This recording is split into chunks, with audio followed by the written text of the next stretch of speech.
Charting Toward Intimacy covers mature topics. Listener discretion is advised.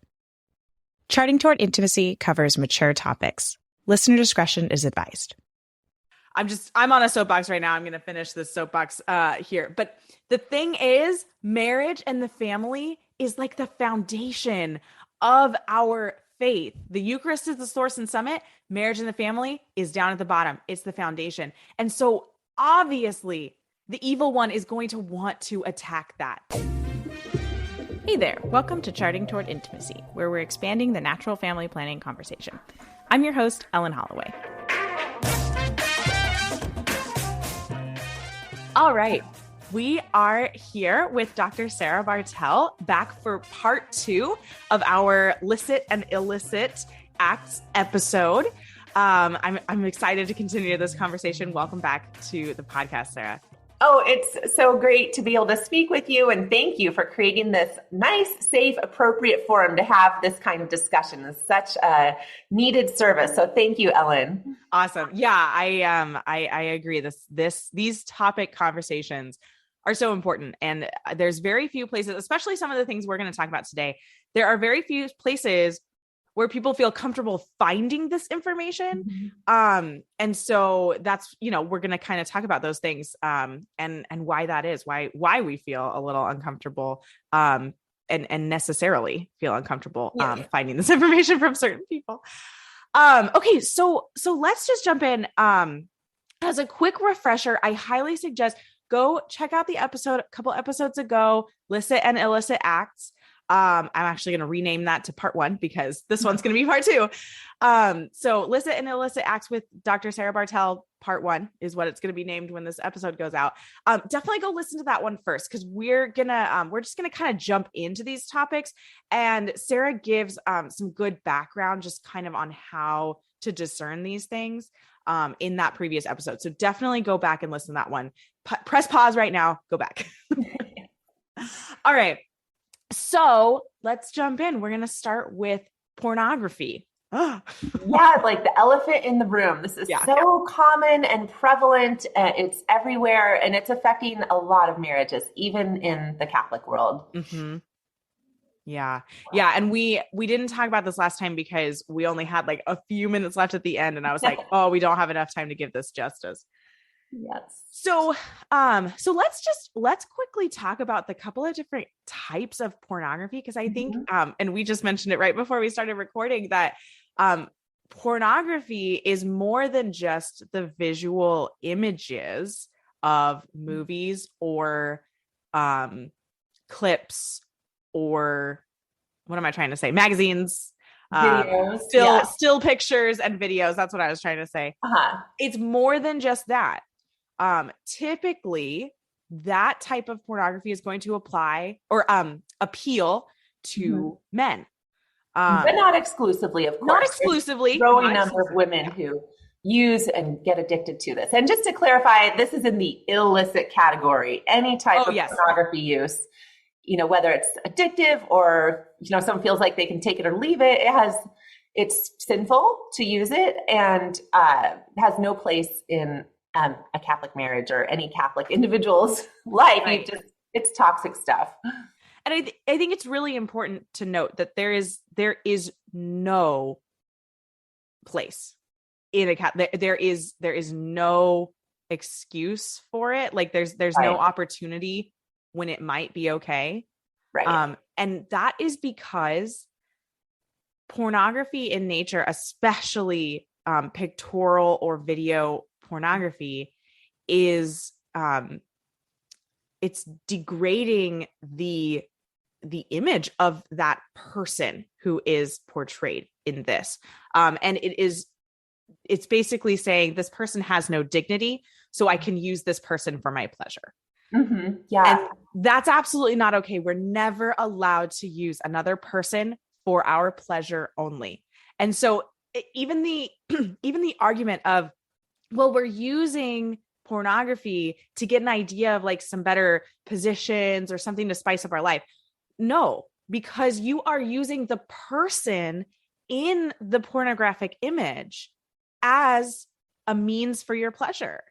Yes, you may not be using it instead of your wife or instead of your husband or something like that, but you are still using that person. And that's never okay. We are always supposed to uphold the dignity of every human being, no matter who they are. Beautifully stated. That's so well put. So there's the injustice against the act, models, actors, actresses, and whatnot. But there's also on the level of the spouse using it, or the person, the man or woman or child, sad to say, viewing pornography, that is a grave violation of the use of their own sexuality in terms of directing their gaze, and along with it, their imagination outside of marriage for the source of that pleasure and stimulation. So your brain thinks that you are having sex with, whoever you're viewing. Mm-hmm. I mean, that's just what happens when we look at the brain, how the pleasure centers light up and whatnot inside our brain. So it is a form of unchastity, even if you think, well, I'm not hurting anyone. First of all, that is very arguable. There's a lot of harm that's happening in the sad lives of those who are creating the porn. Right. But yes, it is unchastity on the part of the user. So you're separating the unitive and procreative functions of sexuality by seeking stimulation and arousal and pleasure from looking at these images that are outside the context of your own specific wife, your own specific husband. Yes. Beautifully said. So then the other kind of category of porn that I think a lot of times is ignored in sexual culture, it's that, oh, no, that's not porn, is like romance novels. And particularly ones that are extremely graphic in their explanation of a sex scene.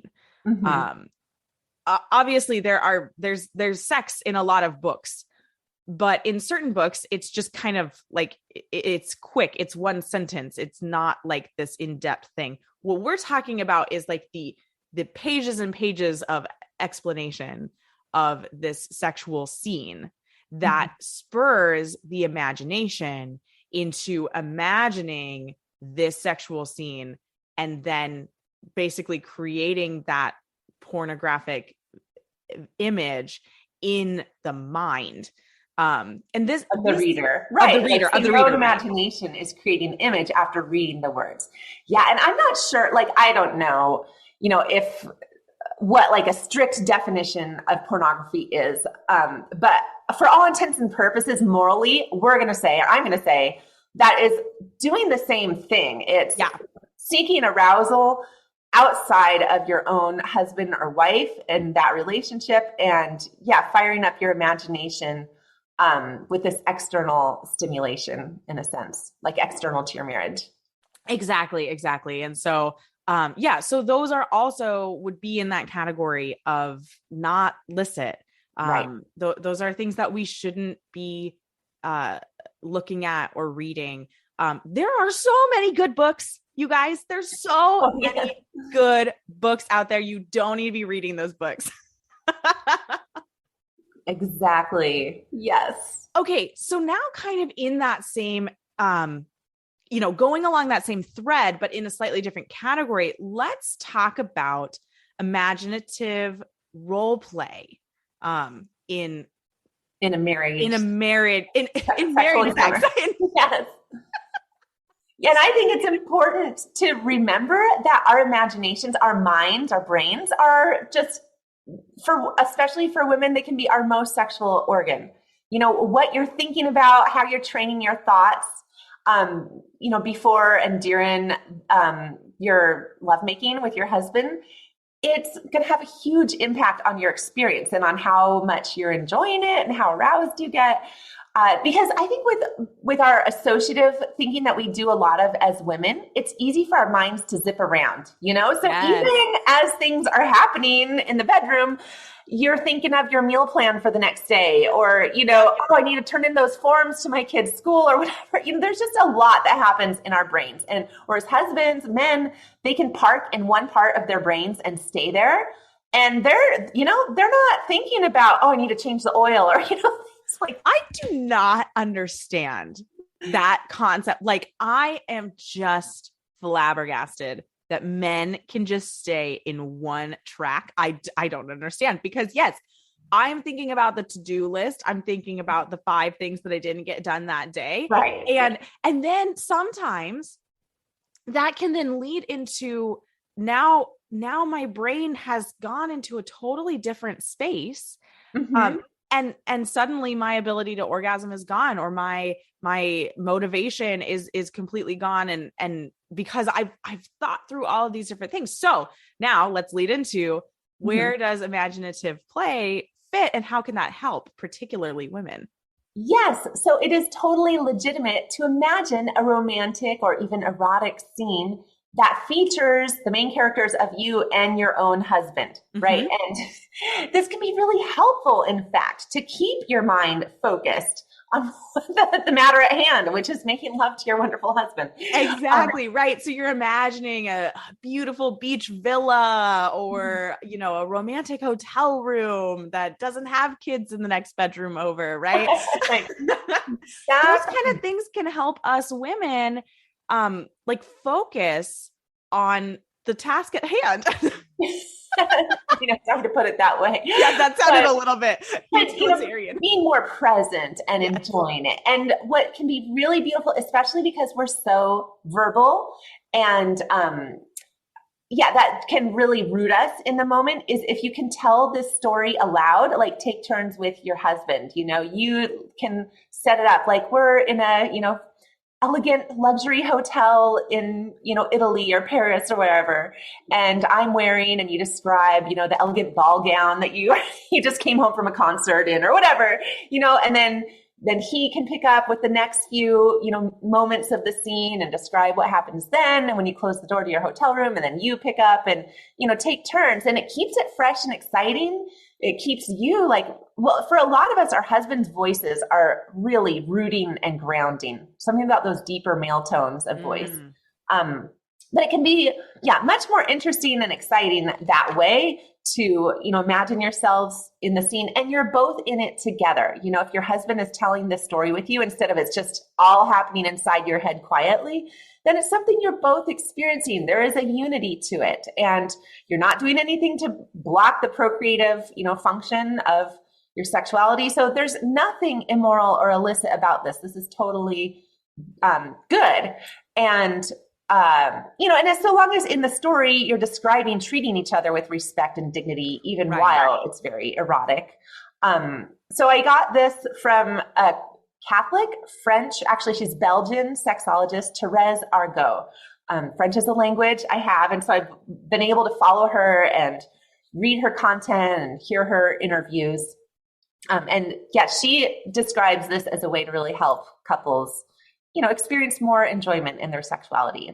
Yeah, I love that. Now, there are ways that this can dip into the category of illicit, correct? So can we talk a little bit about those, maybe a couple examples of how it could dip into illicit, and so that we can kind of keep those things in mind if we want to, bring this to our hour. Yeah. And this is just using our judgment and, based on what we know about what sex should be, in our church's teachings. It should be mutual self-giving. It should be respectful. So I think if you're going to start using really coarse terms for what's happening or for each other's body parts, I would say that would dip into the illicit category. There's always ways to highlight each other's masculinity and femininity as you're describing lovemaking and the parts that go with it that are honoring and respectful. So that's one caution I would give. And then again, like I think I alluded to earlier, if you're going to be imagining together acts that are degrading or like domination and control, that sort of thing, that would be bad. Yeah. Like we're not supposed to do that in real life with each other. And then, so even in your imagination, you shouldn't be thinking about like bondage or that sort of stuff, kinky stuff like that. Well, and I think too, it's just important to recognize, and I think we can all, kind of get this from our own judgment, but imagining other people in the scene is not licit. No. This is between you and your husband or you and your wife. there is no place for other people. Yeah. Yeah. And so that's why I think it can be really helpful to be telling this story with each other, featuring you two. So to try to keep thoughts of other people at bay, like, maybe earlier in the day you saw a news story or some entertainment media that you consumed featuring a really, like attractive model or celebrity or whatnot. And you don't want them popping up in your mind that night. Right. So keeping your mind filled with these lovely details featuring you too can help crowd out, those other intrusive thoughts. Yeah. Yeah. Awesome. I love that. Okay. So let's talk about, next we're going to go into the category of like sex therapy and sexologists. And I'll share some of my thoughts, and then Sarah, you can jump in a little bit, but, here's the thing with sexologists is there is no Catholic training for sexologists. So the training for sexologists is secular in nature. That is the current training we have available. If somebody's out there and wants to create a Catholic morally illicit training for sexologists, I will take it. Oh my gosh, I would donate. That would be such a gift. Oh my gosh, I would totally like invest in that. That would be such a gift. So if you're listening to this and you're like, maybe I want to do that, reach out. But, so a sexologist, even if they are Christian or Catholic, they still have a lot of that secular training, which is going to influence the suggestions that they make for therapeutic purposes. And it's also going to influence just the way that they talk to you. So for example, a couple of phrases you might hear from a sexologist that on the surface level, it's like, oh, that seems fine, but is really not respecting the dignity of the sexual act, are things like a sexologist might say you need to do something prior to having penetrative sex. Well, here's the thing, guys. There's no such thing as any other type of sex. Penetrative sex is sex. That's right. it. Right. A sexologist might suggest some other, and I'm putting this in quotes, you can't see it, but like some other type of sex, which those are not licit. Penetrative sex is the only type of sex. Now, if there is something foreplay going on, manual stimulation, oral stimulation, foreplay, that is licit. And you can go back to the other episode and listen how we talk about some of those things. But as far as sex goes, there's only one type. Right. Exactly. That's a good point. Yeah. And so that just hearing that can imply like, okay, there's, I guess there's other kinds of sex that are not penetrative. No, those are masturbation or, whether solo or together. And that's not licit in our exactly. principles. I think we talked about masturbation in the last episode, right? I don't remember. I can't remember either. Anyway, it's bad. Don't do it. Alone or together. Yeah. Illicit. Masturbation, not okay. And I think we've talked about masturbation before. But yeah, and so they may, a lot of sexologists will suggest masturbation as a therapeutic means. And there are some very fine lines with therapy around the pelvic area and masturbation. And so that is an area you have to be very, very careful with. And so I think what I'm trying to say is that while there is nothing kind of objectively wrong with a sexologist and going to sex therapy, especially if you're dealing with something like vaginismus or vulvodynia, and you have pain with intercourse, or you have maybe an dysfunction in an orgasm dysfunction, or something like that, and you're seeking therapy for that. There's nothing objectively wrong with that, but you need to make sure that you are really aware of the things they're going to suggest to you and understanding that some of the things they suggest to you are not going to be licit. And that it's really important that you are definitely you're understanding your Catholic values as far as sex goes, and that you are willing to say, no, I won't do that. What would be something else I could do?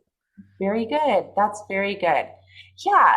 You know, I think that is important to highlight, you know, that we have our guidelines about what's licit and illicit.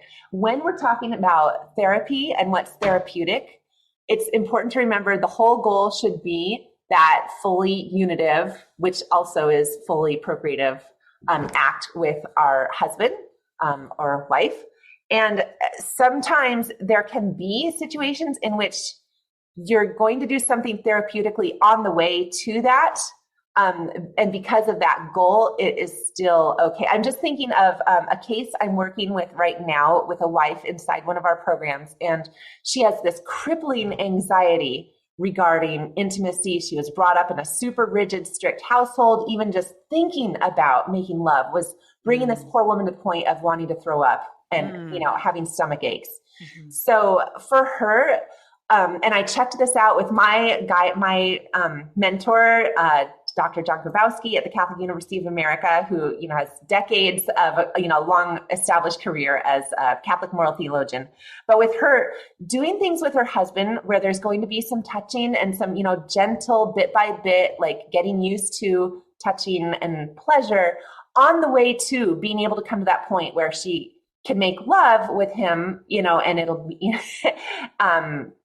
and not be afraid of it, and, you know, have her body clamp up, and you know, that is okay, as long as it's a step and a stage and a temporary part of getting to that goal. So right. Because again, the ultimate goal is respecting the unitive function and respecting the procreative function of sex. So so there are cases where things, and again, this is why I was kind of saying there's a very fine line between therapeutic touching of the pelvic area, right, for means of therapy, and masturbation. There's a very fine line there. And there are situations where, you know, one thing or the other would be licit or illicit. But yeah, it's important to recognize, for the vast majority of us, masturbation, absolutely off the table, right?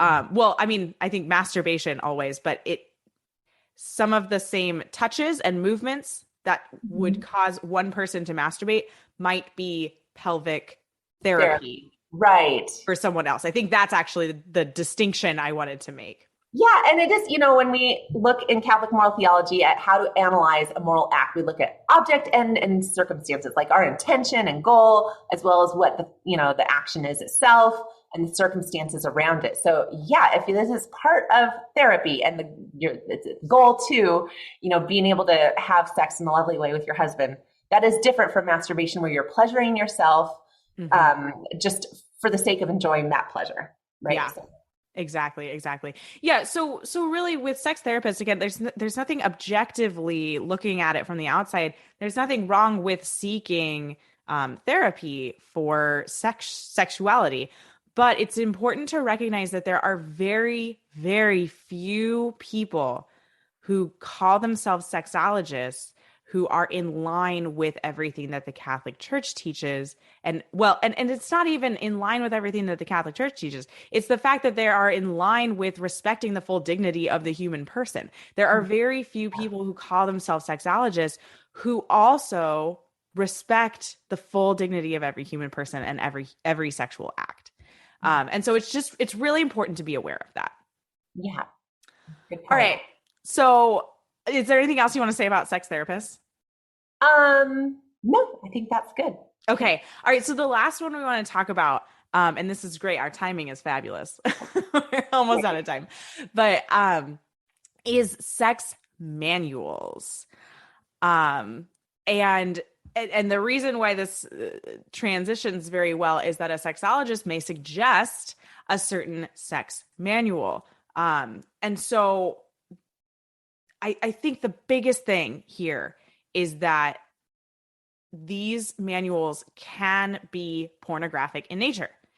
If they are a picture of two people that are not yourself, that is pornography. Right. Yeah.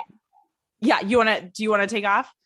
Oh, I mean, I think it is really important to use discernment and good judgment in how these positions are going to be illustrated in the manual and what you're going to be looking at. Because even maybe a really detailed sketch might be pornographic, or just to just bring your imagination into other people's sex life instead of your own.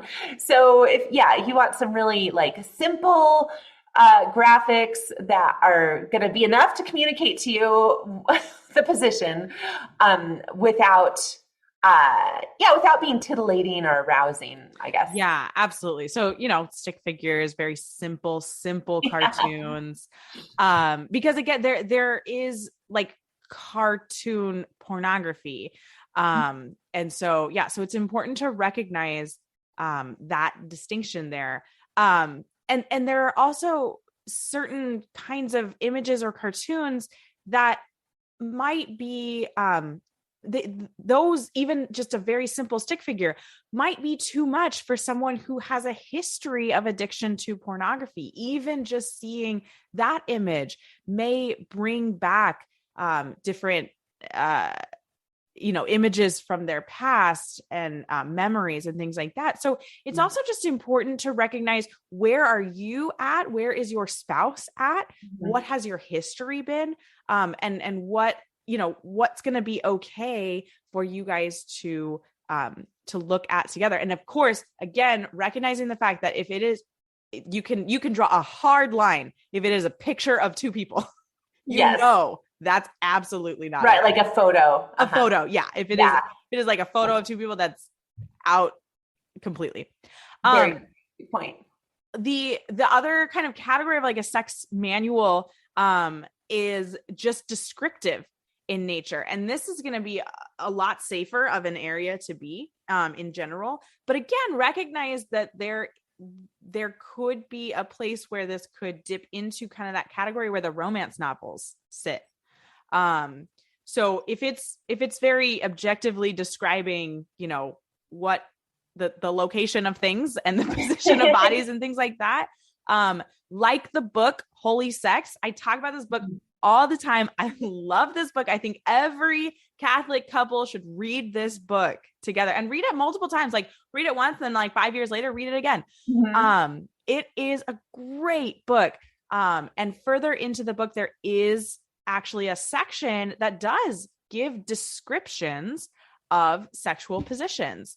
And funny, the thing I love about this book is that section, at the beginning of that section, it even says, if you skipped ahead to this section in the book, stop right now, go back to the beginning of the whole thing.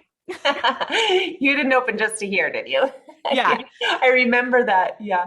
And I love that, because the whole first part of his book goes into explaining what holy sex is. What it means, the spiritual and emotional connection.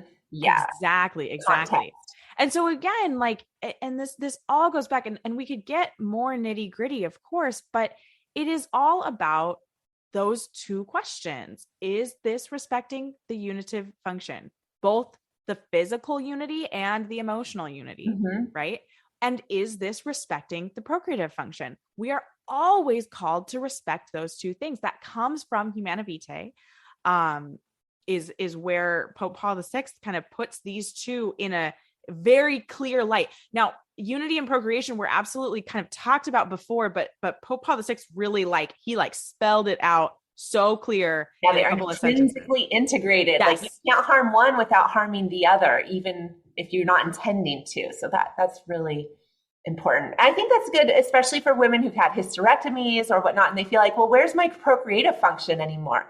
If you're being fully unitive, the procreative function, it's the kind of act that could be procreative if all the circumstances, were in place with your bodies, working there. You're not doing anything on purpose to impede it. That's right. And that would be unitive.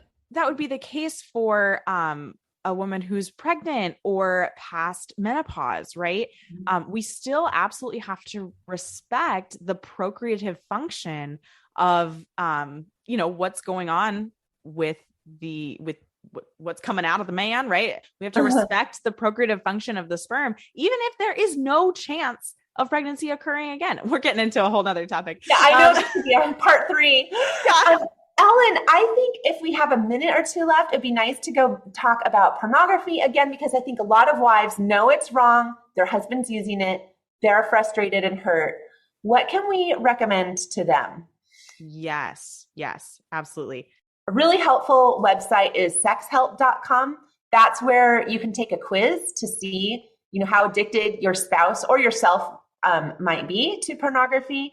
And it's connected with referrals to CSAT, so Certified Sexual Addiction Therapists.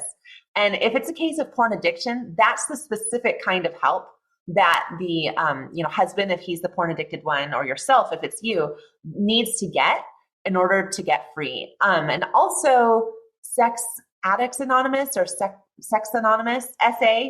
I don't remember the exact title. That can be really helpful support as well. But at any rate, I think it's sometimes wives feel like, oh, I can't tell him to stop, or I don't want to be checking up on if he's using it or not. And this affects your marriage. This affects you so much. I hear from wives who say, I feel so cheap, like the women in the pictures he's looking at or the videos he's using. You need to tell him that. And you just need to make it clear that this has to go.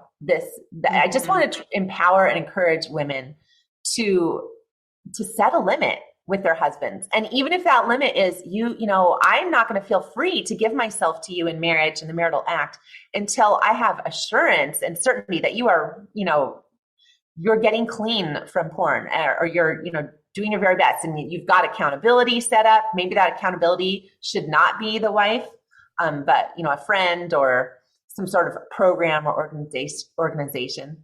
But anyway, even in marriages with strong Catholics, when this comes up, it can be very awkward and isolating for the wife to know who can she talk to about this? How can she talk to her husband about this? Does she even get to? Like, maybe her job, maybe some women think that their job is just to be available to their husband sexually, no matter what he is or is not doing on the side with pornography. And that, I just think, no, your dignity demands that you tell him, no, that's not okay. I'm not okay having sex with you if, you've been looking at these kinds of images. Yeah, absolutely. Another resource too, you mentioned accountability, and there's this is the thing that Matt Fradd always talks about, but Covenant Eyes. Oh yeah. Is it's a monitoring software, right? Yeah, like filters, you put it, so you have to get it on anything your husband touches that has to do with the internet, his phone, his iPad, his computers. And even with all that, and it's a lot to set up and maintain. But yeah, then it will send reports to whoever the accountability person is. Again, I would say it would be so good if the wife should also be informed if husband is slipping up. Right. But it'd be nice if she doesn't have to do also that work of being the main accountability person. Yeah, absolutely. Yeah. And there are some other resources. I'm going to put them in the show notes of just different programs and places specifically for wives of husbands who are addicted to pornography. Yeah, there's Bloom for Catholic Women is sort of like a supplemental, group experience online. So you're connecting with other wives and getting inspiration and encouragement. There are some great resources out there for that. And I really agree with what you're saying, Sarah, that it would be in an ideal situation, the wife would not also need to be that accountability partner. It would be great if in this situation, maybe even that the husband finds another man. That would be ideal. Yeah. But I think there should be an agreement between husband and wife. Like, if he has a slip up, that she needs to be told within 24 hours. And that's gotta be so hard for the wife. But to know, like, it is really hard to flip the switch from using porn, addicted to porn, to no more porn ever again. Yeah. Like all of us with compulsive behaviors, like say I'm going to go off sugar. Oh my gosh, it's so hard for me. That is impossible for me to do. Yeah. Right. Not impossible, but it's very hard. So even as it's very frustrating and wounding for the wife to see that these slip ups are happening, hopefully they're happening less and less. And anyway, that helps build trust and credibility again, to know what's really going on and not have it be all his secret life. Right. Yes, absolutely. Well, I think that's a great place to end. Sarah, thank you so much for coming back on the podcast. Maybe we'll have to do a part 3. There's a lot to say about this topic. There is so much to say. It is such a big topic. And I know just when we posted the last episode, you and I both put things on our stories on Instagram, and we got questions and that we hadn't covered in these episodes, and we're absolutely not going to be able to cover all of those questions. But definitely check out our stories, especially if you're listening to this episode in real time, or check out story highlights. We'll probably put those answers to some of those questions in story highlights too. Because we're going to continue this conversation. We're going to continue having this conversation about things that are licit and illicit, because it can be hard. It can be hard to discern because our secular culture. My goodness, that was kind of a Freudian slip there. Our secular culture just does not understand this need to respect the dignity of the person. And so the unitive and the procreative meanings of the act have this huge rupture between the two of them. And in the culture, they separate the two. In the culture, yes. In the culture. And as Catholics, we are called to bind them together, bring them back together, and make sure that they are intrinsically linked in every sexual act that we have. Yes. I don't know what the right verb was that I wanted there. And this is hard. This is so hard to live out because, we've got all this info coming in from the secular culture that's just opposite of what we're trying to accomplish here. And I'm on a soapbox right now. I'm going to finish this soapbox here. But the thing is, marriage and the family is like the foundation of our faith. The Eucharist is the source and summit. Marriage and the family is down at the bottom. It's the foundation. And so obviously the evil one is going to want to attack that. That's why this is so hard. Yeah, of course he wants to attack the image of God, which is man and woman, totally given to one another. Yeah. Exactly. Right. Your marriage is an image of God. Man and woman totally, freely, faithfully, fruitfully giving themselves to each other. Did I get them all?